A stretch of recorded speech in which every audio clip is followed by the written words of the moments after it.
Hey there everybody, it's Eternal Snowman, and I'm here with a UPL recap and analysis of my Week 2 game. So before I start, there's going to be a couple things. As you'll notice, that we are in the replay and not in the team builder like the other recap and analysis videos I normally do, because I want to try a new format with a shorter, more condensed kind of video that kind of just really goes through the meat of the plays without having to go through the team and make a really long video that a lot of people haven't been interested in. As always, the team will be in the description below, and I hope you guys enjoy. Tell me what you guys think of the new format. Also, I do want to apologize that I haven't been making videos recently. I've been focused a lot on UPL, and with the first week, I did take an L, and because of that, I really buckled down and focused on making teams and improving to make sure that I did win week 2, which here I won, so that's why I didn't upload a video on week 1. I will be uploading videos on every week after this, regardless of whether I win or lose. And I hope you guys enjoy this video, and tell me what you guys think of the new format. So, let's get right into it. In this match, the first thing is the lead. So if you looked at my team, the main threat here to his team will be Mix Ogre, because his team doesn't have a solid answer to Mix Ogre. It's a safe bet to lead it because his team is very weak to Xerneas, and because of that, well, not very weak to Xerneas, but all his main checks are also pressured by Primal Kyogre. And since I already knew this team would be a Ultra Necrozma team, I'd pretty much just need to force his Ultra Necrozma to Mega, or to Ultra Form, or whatever you call it. Because I have Scarf Yveltal. So because of this, Scarf Yveltal will be a huge boon to my team, and also I need to be watching out for Arceus Ground, who Kyogre is really the only stop to. But I lead with Kyogre here because I expect the Arceus Ground lead, or potentially the Primal Groudon lead. And the Primal Groudon I want to be able to snipe and weaken, because a good portion of my team is will benefit a lot from the Primal Groudon being weakened. Also, Kyogre similar, and Necrozma will be huge this game because it can sweep if the necessary Pokemon are weakened. So we start this game with me leading Primal Kyogre, and he leads Magearna. Honestly, I don't really know what he was trying to hit because it has a bad matchup against Kyogre and a bad matchup against Primal Groudon, my two primary leads.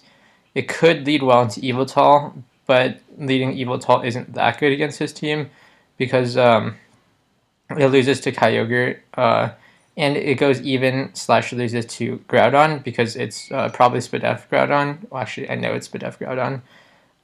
And Scarf Yveltal does not beat Spadef Groudon 1v1.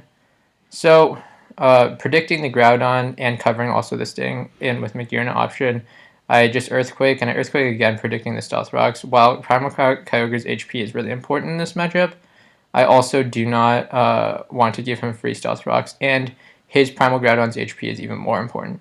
So with that, it's pretty much weakened to the point where anything can really finish it off.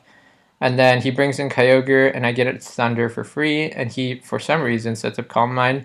Because I'm Jolly, I have no risk here of him outspeeding me, so this play was safe 100%. Even if he thunders back, I get the kill on Kyogre, which is more important because Kyogre could be a potential threat to the team, with my only check being Primal Groudon, which I believe my Primal Groudon is Spadef, which means it's minus speed. I'm not 100% on that, actually. Let me think. Yeah, it should be Spadef, so that is, that it could have been a problem. I finish off Kyogre, I go for Liquidation just in case he tries to pull something cheeky. And he goes Necrozma. I Earthquake because I know Liquidation will do more here, as it's 85 times 1.5 times 1.5, which is 85 times 2.25, which is more than Earthquake. However, which is more than Earthquake if you consider the fact that it has Prism Armor, which reduces super effective hits. However, I do want to cover the possibility that he ultras here, so Earthquake is safer. He gets the crit with the Photon Geyser, then he switches out, and I Ice Beam to prevent the potential setup. This is a really throw play on his part because well, it may seem weird that I did an Ice Beam. However, the most dangerous thing that could happen is if he SDs as Ultra, and then it also covers the potential Salamence, predicting a Liquidation or Earthquake. So he actually ends up stacking the Salamence for no reason. However, it may seem like I kind of just did a really weird play and predicted a really bad play on his part. However, it was just covering the potential of him going SDing and then as Ultra. So that was that. And then he goes Arceus Ground and finishes off my Kyogre. And at this point, Arceus Ground could be considered a large threat because the only thing I really have to stop it is I don't really have that much to stop it. So I get a somewhat lucky Toxic Miss as I go for a couple Moonblasts. I'm actually Geozern here, but I'm pretty much just fishing for a drop or stalling out his recovers. And then he goes Magearna, and that means, and as I predict the I predict the double to Arceus Ground so that he heals up, but he doesn't do that. Instead, he Flare Cannons, and then he then does the double to Arceus Ground, which, good on him, he did the correct play. I fire off the Overheat because it's safe here, and then I go to Dusk-Mane, predicting the recover. And why did I do this?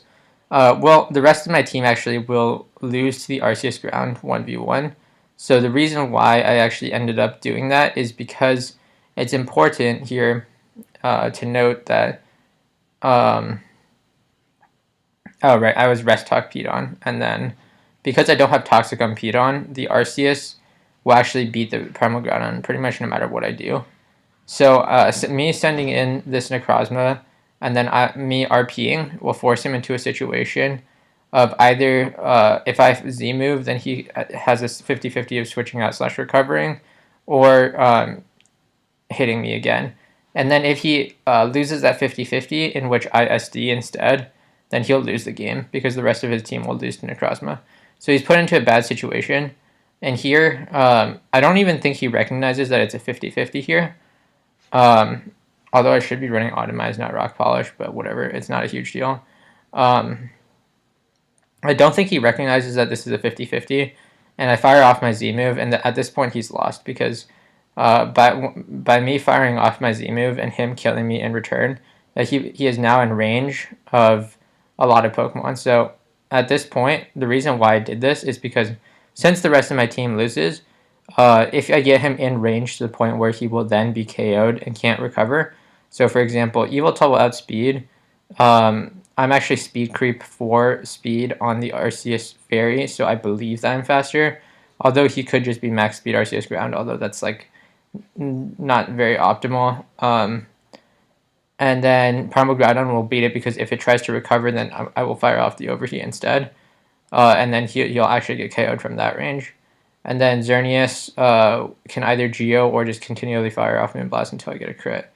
So here I go Yveltal because it's a free U-turn. He goes Magearna, and that means that I go get Primal Groudon in for free, and then something dies pretty much. And so he sacks the Primal Groudon that's pretty much at no health. Precipice Blades OHKOs everything, so there's no reason to go for Overheat.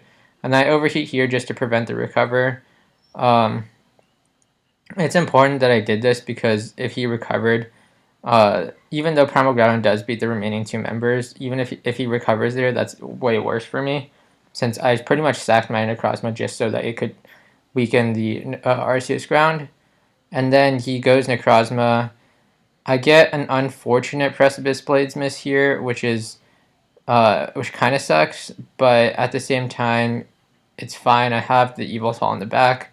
Scarf Yveltal finishes off the Necro, and then I kind of just go to my Arceus-Fairy and finish it off with a couple Earth Powers. So that was a pretty easy game. I had a pretty good matchup because I knew pretty much what team he was bringing. I could have played it better, but after the beginning sequence where he pretty much sacked all his Mons into my Kyogre, which I told you, Kyogre is very, very good in this matchup, pressuring a lot of stuff, and he prioritized rocks over getting damage on Kyogre with Primal Groudon, which I believe to be a mistake. However, his team was really weak to it, and then I was managed to capitalize on it. And while at the end it could have been a little bit shaky with the Arceus ground, um, I don't believe that how he played it meant that he knew exactly what I was going for. So it ended up being that I got a pretty easy game. I pretty much only made it that close in the end because I was going for the 100% win. And that's important because that meant that I was in control of the game the entire time. So with that being said, this game really shows off the power of Arceus-Fairy offense, and also Mixed Ogre, which I believe to be an insanely good mon in the current meta. And I hope you guys enjoyed, and that's about it for this recap and analysis for UPL Week 2, and I hope you can join me next week when I look at my game, my third game against Alpha Rabbit. So until next time, bye-bye.